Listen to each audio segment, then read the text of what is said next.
আল্লাহর নবী সাল্লাল্লাহু আলাইহি সাল্লাম বলছেন, দুই ব্যক্তিকে আল্লাহ তাআলা জাহান্নাম থেকে উঠাবে, জাহান্নাম থেকে তুলে আনবে, তুলে আইনা মাঝখানে জান্নাত এবং জাহান্নামের মাঝখানে খালি জায়গায় রাখবে।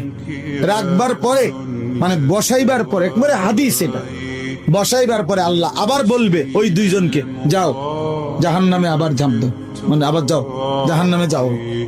তো একজন এক দৌড়ে জাহান্নামের দিকে যাই, এই জাহান্নামে ঝাঁপ দিবে, আর আরেকজন আস্তে আস্তে হাইটা হাইটা দুই কদম হাঁটে আর পিছন দিকে আবার তাকা, আবার দুই কদম হাঁটে পিছন দিকে তাকা, এভাবে একটু একটু করে হাইটা হাইটা জাহান্নামে গিয়া পড়বে।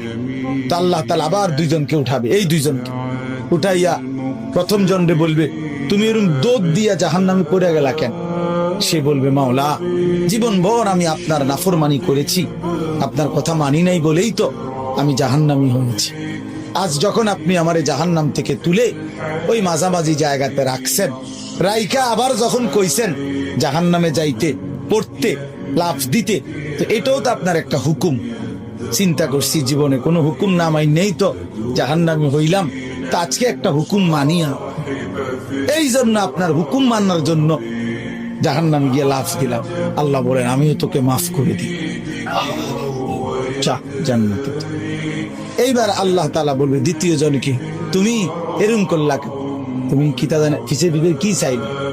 তো সে বলবে, মাওলা আমি তো জাহান্নামী, আমার আযাব তো হচ্ছিলই, তো আপনি যখন আমারে জাহান্নাম থেকে তুলে এই খালি জায়গায় আইনা বসাইলেন, আমি ভাবছি আপনার মায়া লাগছে, আমারে দয়া করবেন, আমি মনে করছি আমারে মাফ করে দিছেন বা মাফ করে দিবেন, এই জন্য উঠাইয়া আনছি।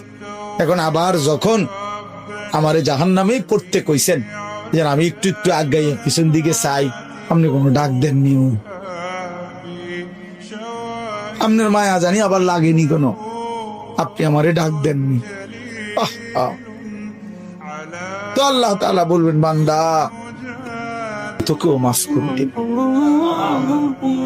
যা তুইও আমার জান্নাতে।